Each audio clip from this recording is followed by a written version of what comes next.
Thanks, everyone. It's great to see so many people here. That's excellent. I'd like to start by firstly acknowledging the traditional custodians of the land on which we are meeting, the Wurundjeri people of the Kulin Nation, as well as any other Aboriginal and Torres Strait Islander peoples who are here today. I pay my respects to the elders past, present and emerging. So this is NAIDOC Week, which is a celebration that's held across Australia to really celebrate the history, culture and achievements of Aboriginal and Torres Strait Islander peoples. Each year has a theme, and this year it's Because of Her We Can. It recognises the significant role that women have played and continue to play in the community and at local, state and national levels. They work in our communities and play leading roles as doctors, lawyers, teachers, electricians, chief executives, board members, entrepreneurs, actors, singer, songwriters, journalists, media personalities, academics, sporting icons and Olympians, and the list can go on for quite a while.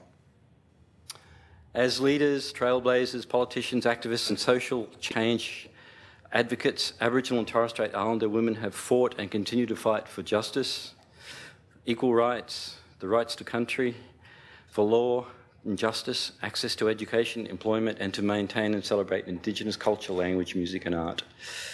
But perhaps Indigenous women's role in cultural, social and political advancement has sometimes been invisible, unsung, or perhaps even diminished.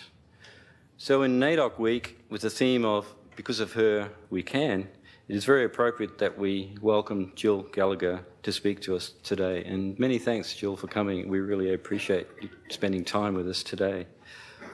Just some background on Jill.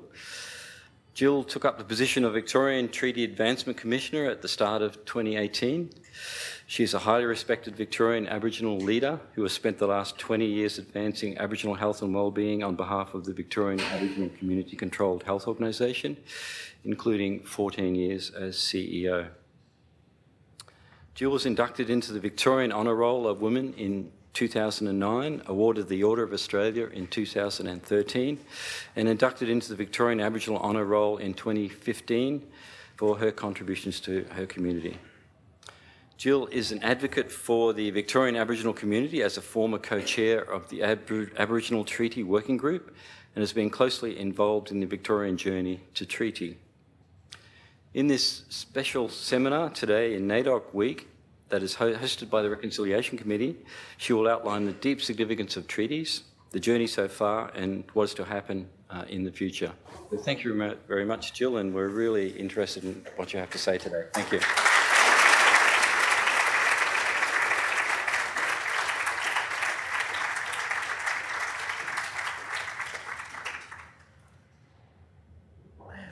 I hadn't have turned around. It's a bit scary when I know who's in the audience and look at all those people out there wanting to hear what I have to say. It's actually quite inspiring. Thank you very much. Before I begin, I wish to acknowledge that I am on Aboriginal land and I'd like to pay my respects to their elders past and present. I'm a proud Gunditjmara woman from Western Victoria.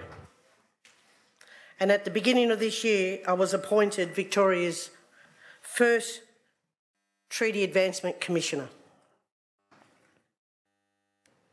And I'm going to tell you a little bit about that later on, but I want to give you a little bit of a journey back in time. We all know that Australia was occupied prior to colonisation. It's not a myth, it's a fact. Our ancestors walked this country when there was a land bridge that joined Tasmania to the mainland. Our ancestors witnessed volcanoes erupting. Mine in particular, Tower Hill in Warrnambool, last erupted 32,000 years ago And my ancestors would have witnessed that. Our people hunted megafauna that roamed this great country of ours. Megafauna actually died out 45,000 years ago. And yet our community have survived. Our cultures have survived. And our people have survived. Our communities had and still have very complex social structures and our own laws that governed our ways of life. Our people knew how to use the environment for their survival. They knew their country. They knew about fire farming, fish farming methods. We knew how to look after the land and the environment so that it could look after us for thousands and thousands of years. Back in my country, where my family come from, there's a place called Budgebim in Western Victoria. It was volcanic country and littered with dormant lava flows and rocks. My ancestors developed a system of aquaculture across this country. We dug channels and diverted rivers. They created storage ponds for eels, so we didn't have to work hard to go get them, which they harvested all year round. The women used woven eel traps and smoked the eels, so we had plentiful food throughout. The idea that we were just hunter-gatherers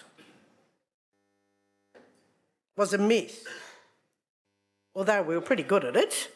But, you know, we farmed the land, we cultivated the land.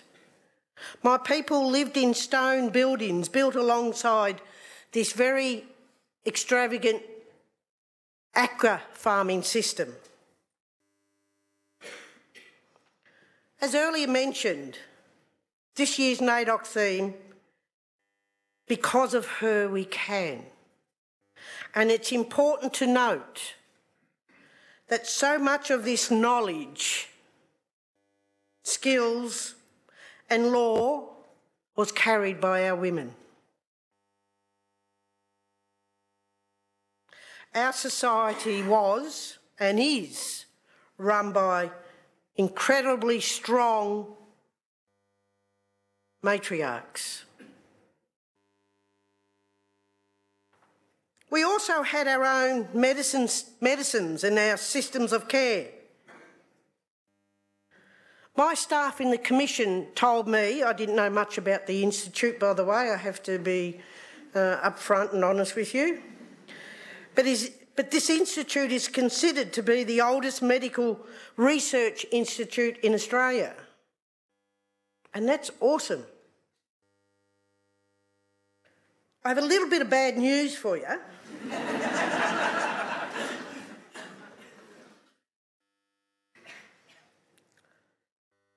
In my early years in working in Aboriginal archaeology, I had great opportunity to work alongside some great anthropologists, archaeologists and physical anthropologists.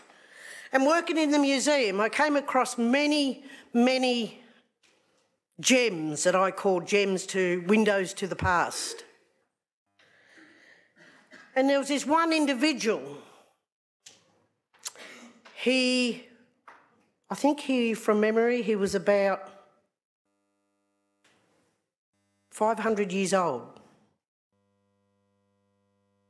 And in his skull, he had a hole at the top of his skull there. When I first looked at that, I thought, maybe it's a bullet, but 500 years old? Maybe not, don't know. But the scientist that worked in the museum advised me what it was that that person had surgery, brain surgery, all those many years ago with stone tools and maybe some herbal medicines so they couldn't feel the pain, I hope. But what it was, they lifted his scalp because apparently he had a lot of pressure on his brain. There was something going on. So they, with a stone tool, they actually drilled a hole, not drilled, scraped the hole in his skull to relieve that pressure. Well, that man lived to a ripe old age. So that said to me that our people are also brain surgeons. You know, that's the magnitude of how intelligent and how culturally strong our people were. A lot of people don't know that. Society doesn't know that. How on settlement when Aboriginal communities were herded up,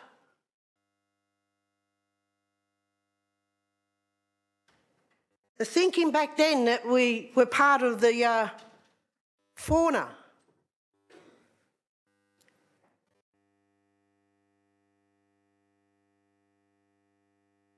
So long before colonisation, we were skilled brain surgeons. We are a strong, proud, innovative and very capable peoples. For Aboriginal communities in Victoria, colonisation was brutal and had unquantifiable, devastating impacts on us as a people, and it still does today. The introduction of diseases, the massacres, the theft and the forced relocation of our peoples from their traditional countries, the generations of Aboriginal children being stolen from their families and their communities and their culture. This had an incredible impact on us as a community and a people and a family. But we have survived what could only be described as crimes against humanity. There were crimes against humanity committed on Aboriginal and Torres Strait Islander people in this country. But despite all this, we still remain a strong and proud people. Our communities, we continue to grow and make great strides. But there is unfinished business. Australia is one of the only Commonwealth countries that does not have a treaty or treaties with its Indigenous peoples. Aboriginal Australians, we never ceded our sovereignty and have long called for treaties with governments. The first treaty ever in this country was in 1835, when John Batman signed a treaty with the local Kulin clan elders, trading 600,000 acres of land for some blankets, some trinkets and some stone tools. The treaty was annulled a few months later, and I often say thank God for that, because it was a rotten deal, let's face it, it was a rotten deal. But what it says to us as all Australians, even back in 1835, the authorities recognised that there was a sovereign people in this country before settlement.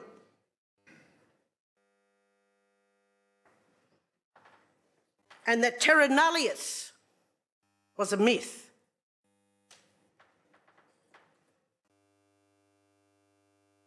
We in this country, we're just short of 200 years of broken promises when it comes to Aboriginal people and treaties. The most recent ever, when treaties were put on the table, was put on the table by Bob Hawke when he was the Prime Minister. And he promised we will have a treaty by 1990. And we're still waiting. But what's different about Victoria today? We know that we've had our political activists in the past who called for treaties, in Victoria and nationally. But what's new is that the Victorian government has said to us, let's explore what a state government can do with Aboriginal people in Victoria in relation to a treaty or treaties. In early 2016, the state government held a forum at the Aborigines Advancement League in Watt Street, Thornbury. And they wanted to find out from the Aboriginal people who attended that forum, what does self-determination to us mean? The overwhelming call from the people that were there is that true self-determination for us as Aboriginal people in this country is treaties.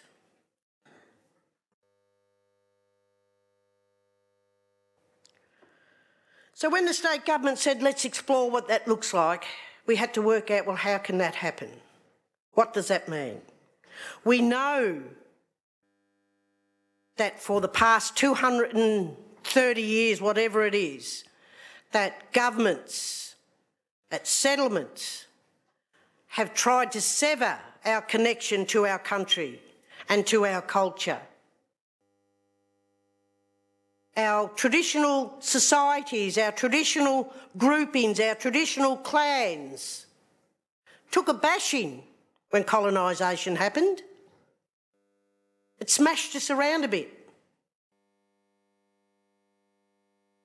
So what we've now got to do is work out how can a state government have treaties with Aboriginal people in Victoria.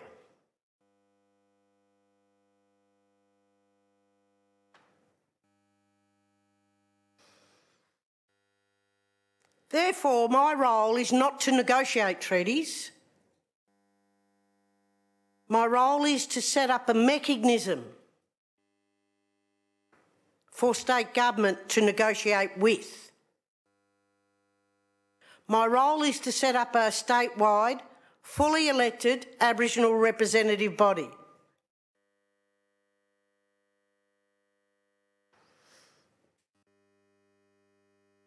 And there's a challenge in that because in traditional times we did not have statewide structures of some sort where we could negotiate with a foreign entity.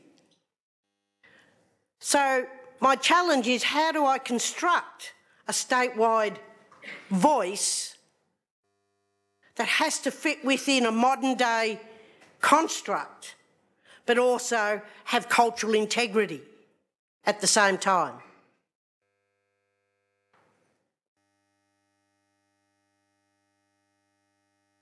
As stated earlier, my role is not to negotiate treaties.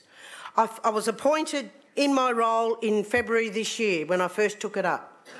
I have until mid-next year to develop this concept of a representative body. We have, back in 2016 when the state government put treaty on the table for real,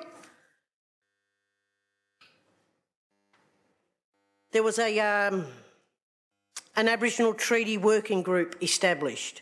That consisted of 16 Aboriginal people from around the state of Victoria, and they were all traditional owners in their own right. Their role was to help work out the pathway to treaties. What's the steps we need to go through? So their role was to establish the Treaty Advancement Commission. Tick. They ticked that off. Their role was to go out and consult with traditional owners from Victoria about how do we do this and get some guidance. Tick. The report was finalised end of last year and has multiple recommendations in that report. And that report is a guide to me about what this structure is going to look like. But in saying that, I'm still going out and engaging with Aboriginal people across Victoria to still hear and understand and tell them my thinking about this design. Just the last couple of weeks, I had a meeting with 2 traditional owner groups, and they've given me some more food for thought in the design. So I now have to go back to the drawing board to see how I can incorporate their concerns in that design. So it's a moving evolution of designing this representative body, but I have to have it done by July next year. The role of this and there will be elections. At the moment, the thinking is that there will be up to 30 traditional owners that will be elected. I have to set up electoral boundaries, run elections, and then hand that body to the state government. But their role is not to negotiate treaties either. Their role is to develop, in partnership with the state government, the rule book for negotiating treaties. So what's on the table from a state government point of view? What's off the table? Is it going to be multiple treaties within Victoria? Is it going to be one? Is it going to be both? And how long is it going to take? So they're all the questions that has to happen in this treaty negotiating framework, that the representative body will develop in partnership with state government. Some people have asked me in my travels, why do we want a treaty? Why should Aboriginal people have treaties in this country? Well, I think people have got to look at history. People have got to understand history. People have got to understand that we were a sovereign people prior to colonisation. We didn't sign over the land. We didn't cede our sovereignty. There were crimes against humanity, which no one's ever been held accountable. And it's not about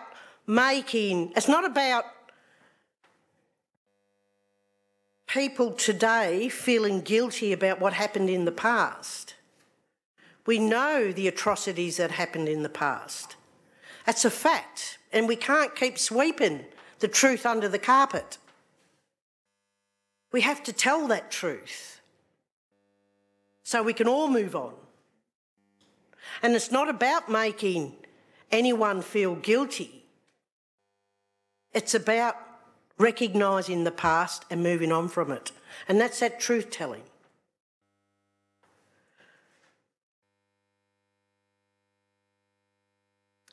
Treaties can also talk about true recognition of Aboriginal people in this country.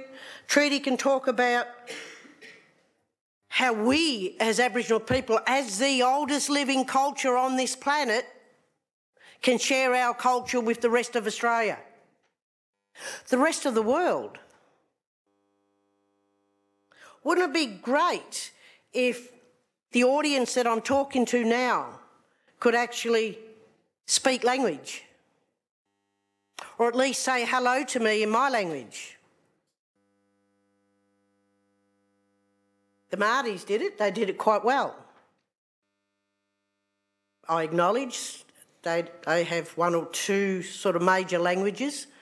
We have over 500 specific languages, Aboriginal languages in Australia.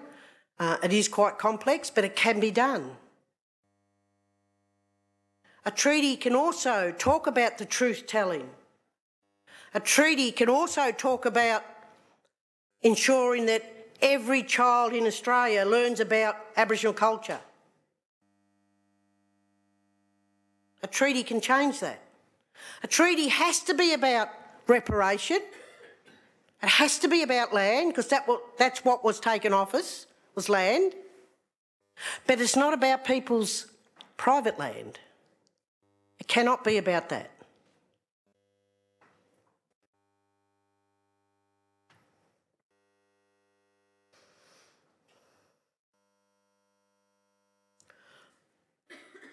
And some people have come up to me and said, Jill, I'm really sorry that my ancestors did this to your ancestors. And again, I had to reinforce it's not about you saying sorry to me. It's not about what your ancestors did. It's about acknowledging the truth, and let's move on. And no one today can be held accountable for those crimes against humanity. But I believe people can be held accountable if we continue to be bystanders and allow our stories not to be told. I believe every Victorian, every Australian should support treaties in this country because it's the right thing to do. But we still have a long way to go, and challenges, there are a lot of challenges out there for us. And we need everyone's help. I mean, if you support treaty, then express that. Express that to your local member of parliament. Inform yourself, keep yourself on our mailing list. We have a website. We have a Facebook page. Go on and like us, friend us. Is that what it is? You friend us? Do whatever you have to do on Facebook. At the moment, state government have a campaign out called Deadly Questions. And that's a campaign to assist non-Aboriginal people to understand a bit more about Aboriginal people in Victoria. Or not just in Victoria, but anyway. Because when they did their, very earlier on, I think it was 12 months ago, when they did their focus testing on what do Victorians understand about Aboriginal people in Victoria, the experts came back and said, well, we don't think Victorians are ready to talk treaty or understand what we're trying to achieve in treaty. We think we need to give them a little bit of basic information about Aboriginal Victorians. I said, OK, well, let's do it. So Deadly Questions campaign came out. I don't know whether you've heard of that, but if you haven't, Google it, have a look, and it might answer some of the questions you might be running through your mind. I think there's other ways that people can help with us to achieve treaties in Victoria. In an ideal situation, all governments should be around the table when we're talking about treaties. But we know the Commonwealth government does not support treaties. The Commonwealth government won't even support an advisory committee to Parliament, and that's coming out of the Uluru Statement. The Uluru Statement asks for a voice to Parliament, not in Parliament. It asks for truth-telling, and it asks for makarata, which is agreement. In hindsight, it's treaties, really, but you're using different language because Commonwealth government are quite sensitive to the word treaties. But I believe if we're going to be successful in the state of Victoria and in Australia, it's going to be a people's movement. It's going to be your voices that gets us over the line, not our voices. So keep yourself informed. Go on the website. Talk to your neighbours. Talk to your, your community groups that you may attend. Talk to your colleagues. Explain to them that it's time to do things different in this country. It's time to have true recognition of the first people of this country. And no government cannot listen to the majority of the population.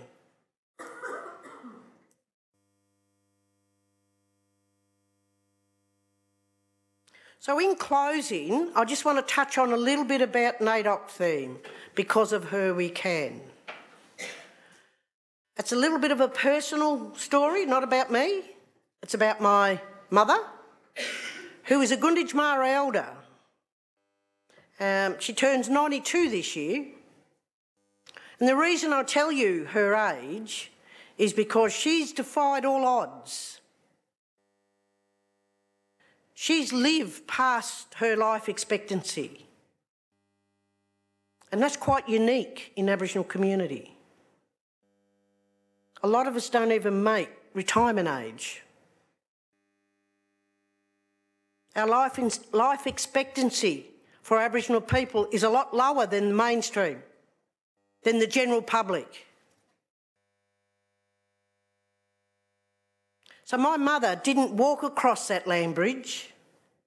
She didn't witness volcanoes erupting.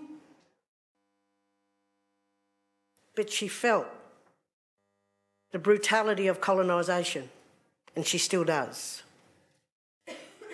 And yet, to talk to her, she has no animosity towards anyone. The fact that she was denied an education because she was black. The fact that she was denied employment because she was black. Where's the reparation for that? Thank you.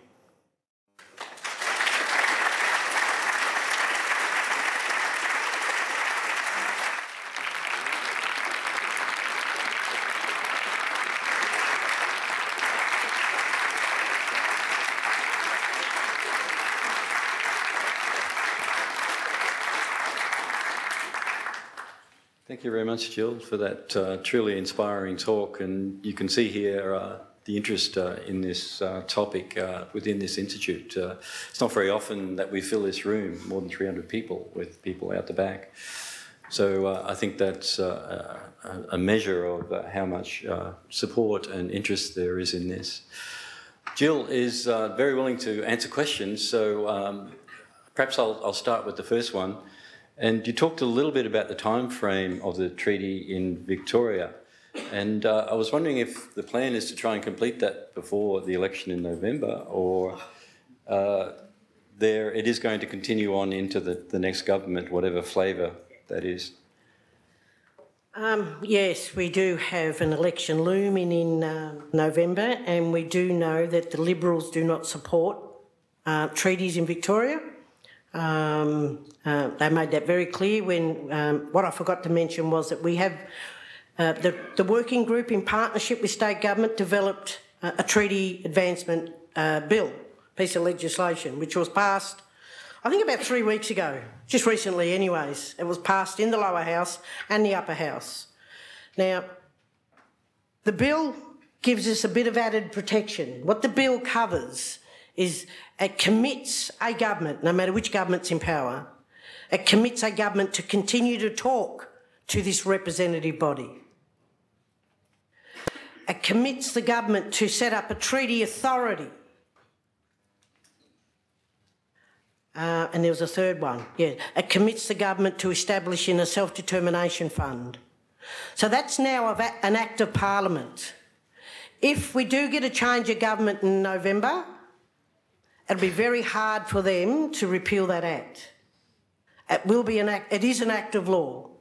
So we're hoping that it's not the perfect world, it's not enshrined in Australia's Constitution, which would be the best protection you can give any piece of legislation, but it does commit a government to continue to talk. So if we do get a change of government and they don't support treaty, at least we will still have a voice there chipping away at it. So that's one good thing. So who knows what's going to happen if we do get a change of government. Questions? Jill, over here. was a bit concerned that we didn't hear about what the government's willing to put on the table. Is that because we don't know yet, or and is that a potential problem moving forward? No, you didn't hear, because I didn't say, because I don't know. That's a critical bit of information for you, isn't it? It certainly is. I mean, can I say, once I deliver this representative body, my role no longer exists. Okay. Anyways, but what is crucial is this representative body being, that's when they sort out with government what is on the table and what's off the table. Government haven't given us any indication of what is on the table, and we haven't given them any indication what's on our table. Can you give us any indication? No. No, not at this stage, I can't. Look, I think I alluded to it very generally in my speech about, you know, what a treaty can do in relation to that true recognition, in relation to culture being taught in the curriculum, not an add-on, it should be compulsory. It's about truth-telling, and it is about reparation, but I know you want me to try and unpack that reparation, but that's not for me to decide. I have my own views, my own personal views as an Aboriginal woman, what should be on the table, but that's yet to be discussed as a collective. We had a gentleman over here. Let's assume all goes well and we establish a treaty with the Victorian government. What effect does that have on the Commonwealth, and is there any danger the Commonwealth could interfere with that process? I don't think there's a danger that the Commonwealth can interfere with the states. It's my understanding in the Northern Territory they can, because the Northern Territory now have got treaty on the table, but they play a big role, the Commonwealth. That's something we are conscious of, about if there is ever going to be a process at the Commonwealth level for treaties right across Australia, we need to make sure that whatever we do here in Victoria doesn't let us out of that process. We need to secure that we still have a role at the Commonwealth level in the process if it's ever to be developed. How can treaty help Aboriginal people's health and wellbeing? Oh, Rebecca, I trust you. Nah. Look, the first thing that springs to my mind is basically empowerment. I mean, we've been a peoples for over 200 years have been disempowered. I spoke about my mother a little bit before. I don't know whether you fully understand what it's like being a prisoner. If you've been a prisoner for a long time, when you get out, it's hard to assimilate into society. You get, you know, different ways about you. I'm trying to explain this. My mother grew up on a mission where, you know, you weren't allowed to leave unless you got permission. You weren't allowed to go to the toilet unless you got permission. That's just like a prisoner, you know. And when you come out, they usually ask, "Can I go to the toilet?"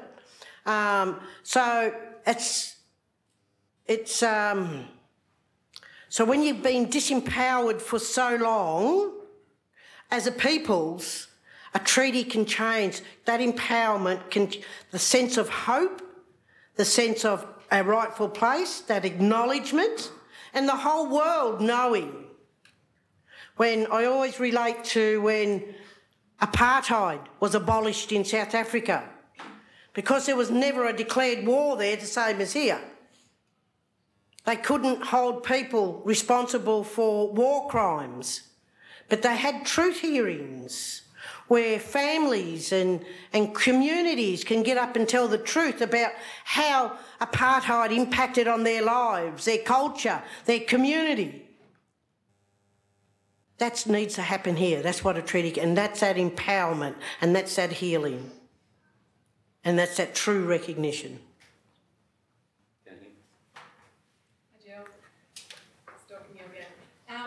I'm interested to hear you say that you think a people's movement is needed, because that thought actually terrifies me.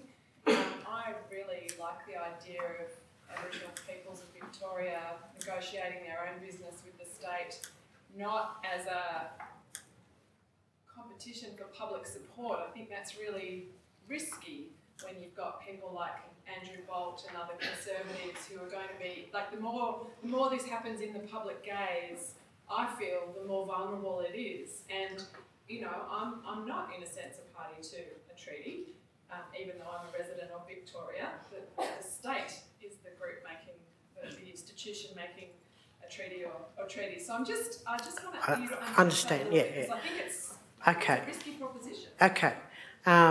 Well, maybe if I explain what I mean, what I'm thinking when I say a people's movement. We spoke about there is a looming election coming up. And if we do get a change of government, there will be no treaty on the table. That's been publicly announced by the opposition leader. And no matter what we say, they won't listen. But if the majority of the voters say we want treaties for the First Peoples of this state, surely they've got to listen. Do you understand what I'm saying? So it's the people's voice that says to the opposition, no matter who gets in, there shouldn't be a political football. It should be a bipartisan. And we say that all the time, but they don't listen to us. We're less than 2% of the population. Our votes don't count, but yours does. The majority of the population counts, not the minority of the population. Unfortunately, that's a fact of life. That's the political arena we're in. And I just sprayed all over the microphone. But that's all good. You have to wipe it later. Does that make it clearer a little bit? Yeah. I don't mean you have to march in the streets and, you know, demand treaties.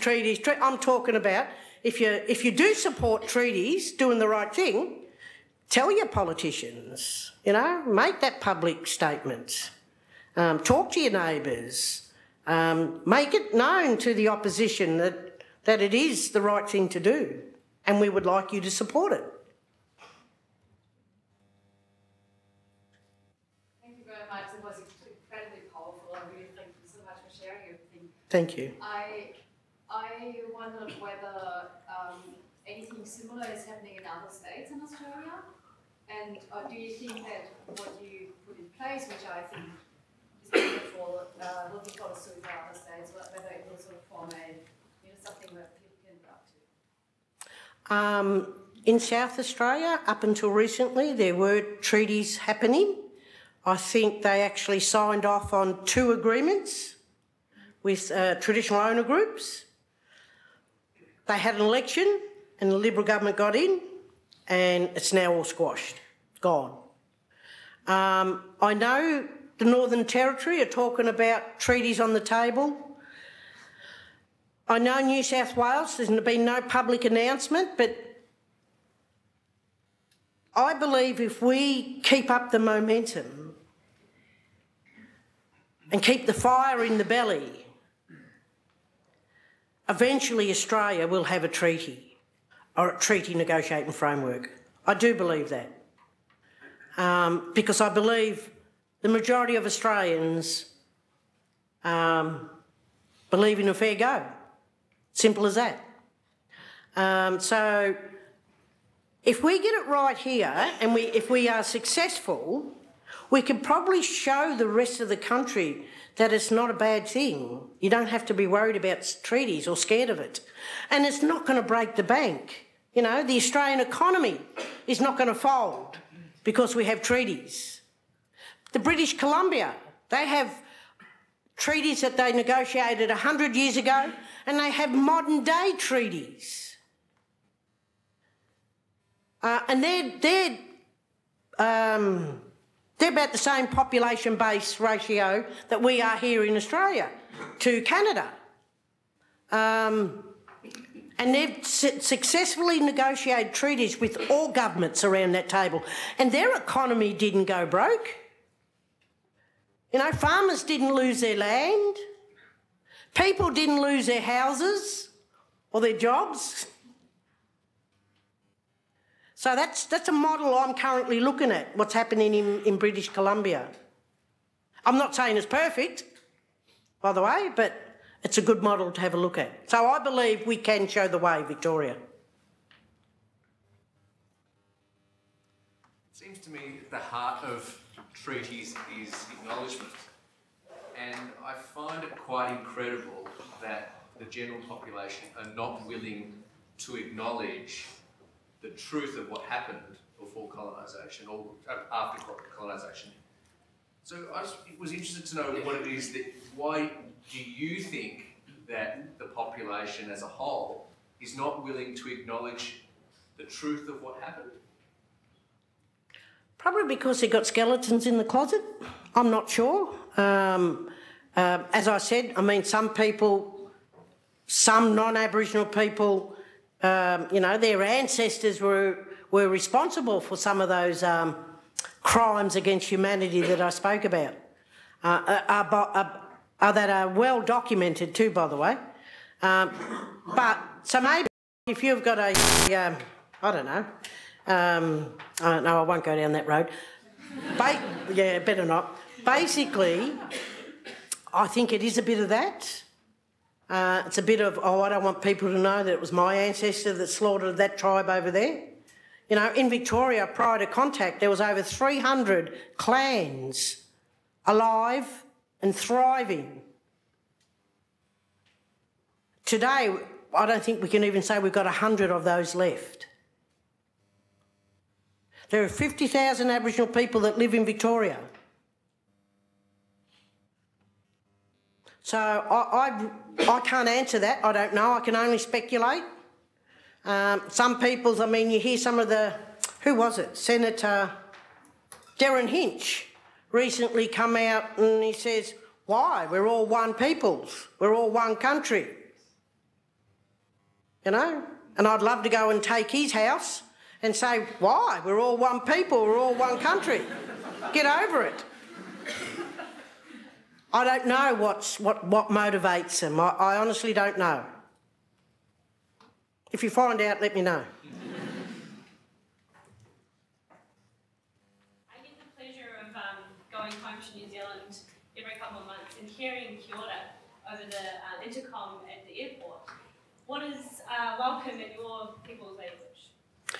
In Wurundjeri language, it's Wominjeka. Yeah. I'm glad you raised New Zealand.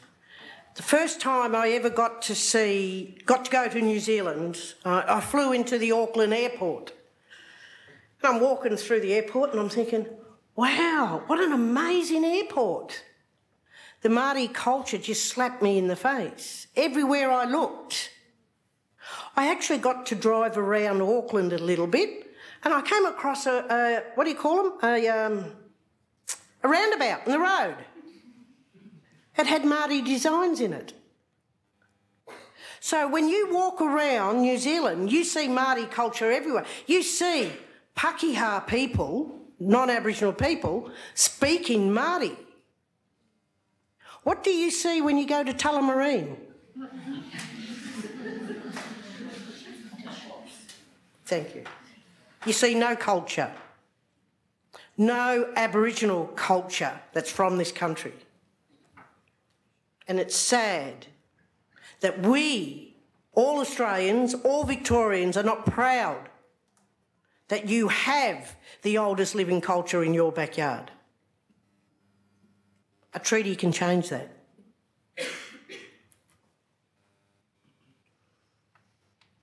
spoke before about what we can do as individual people to help with all this. And I'm interested in what could we do as an institute? As a collective group. Yes, I like that too. I think the same thing. I mean, the Uluru statement, when the government first received the report from the Referendum Council, our Prime Minister received the report, and not long after, he came out and he slammed it. Basically, and he said Australians would not support a third chamber to Parliament. And just to correct the third, we never asked for a third chamber to Parliament, but I'm digressing.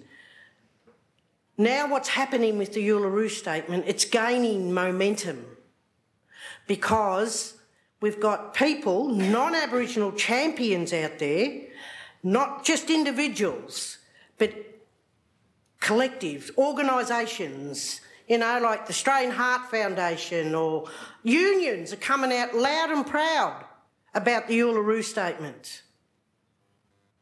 As it's the strength that it adds by having a collective voice that's nothing that specific Aboriginal, if you know what I mean, that is so powerful. So if the Institute wants to delve further in what the Uluru Statement's on about or what we're trying to achieve in Victoria, and as an organisation, if they are supportive, they should come out and say that. You already did, Jill. Oh, deadly. Awesome.